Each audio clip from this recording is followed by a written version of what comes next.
સમગ્ર ગુજરાતમાં બોગસ વકફ બોર્ડ ઊભું કરી સરકારી જમીનો પચાવી પાડવાનું સુનિયોજિત કાવતરું ચાલી રહ્યું હોવાના આક્ષેપ સાથે ભાજપના લીગલ સેલના કન્વીનર દીપક આફ્રિકાવાળાએ મુખ્યમંત્રીને પત્ર લખી તપાસ અને કડક કાર્યવાહી કરવાની માંગ કરી છે।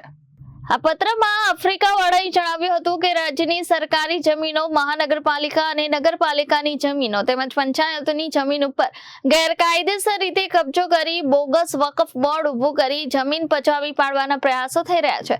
તેમણે આક્ષેપ કર્યો છે કે વર્ષ 2015 બાદ એક સુનિયોજિત કાવતરું શરૂ થયું છે અને અનેક સરકારી જગ્યાઓ ઉપર બોગસ વકફ બોર્ડ ઊભું કરી તેને કબજો કરવામાં આવી રહ્યો છે। આ મામલે લેન્ડ ગ્રેબિંગ એક્ટ મુજબ કાર્યવાહી કરી કસૂરવારો સામે કડક પગલાં ભરવાની માંગ કરવામાં આવી છે।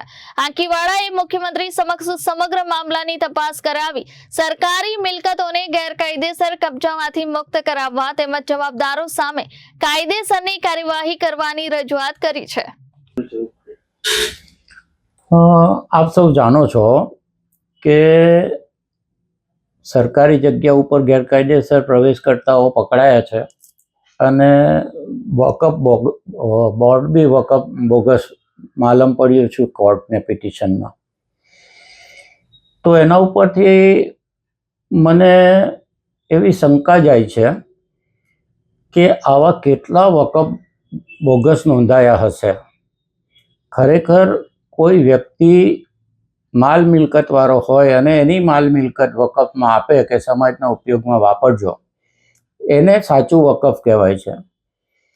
પરંતુ 2015 પછી એક લેન્ડ જેહાડના નામે એક કામ ચાલુ થયું છે એવું મને માલુમ પડે છે। આ જગ્યા પર આપણે કોર્ટમાં પિટિશનમાં જીત્યા પછી મારા મનમાં આ વિચાર આવ્યો કે જે લેન્ડ જેહાડ કહેવાય છે તે ખરેખર ગુજરાતમાં આ લેન્ડ જેહાડનો પહેલો કિસ્સો છે।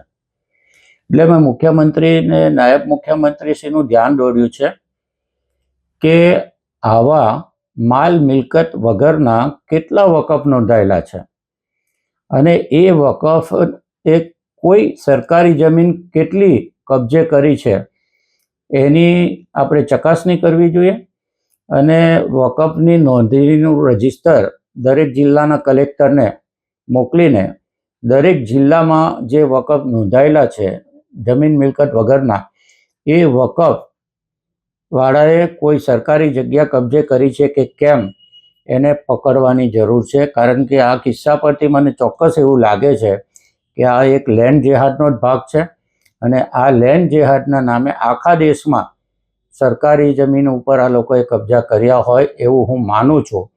માટે મુખ્યમંત્રીશ્રી અને નાયબ મુખ્યમંત્રીશ્રીને મેં પત્ર લખ્યો છે કે આવા બોગસ વકફની નોંધણી થઈ હોય તેને પકડો અને એ બોગસ વકફ નોંધનારાઓએ કોઈ સરકારી જમીન કબજે કરી હોય તો તેઓની ઉપર લેન્ડ ગ્રેબિંગ એક્ટ મુજબ કાનૂનથી પગલાં લો તો જ આ લેન્ડ જેહાદ અટકશે।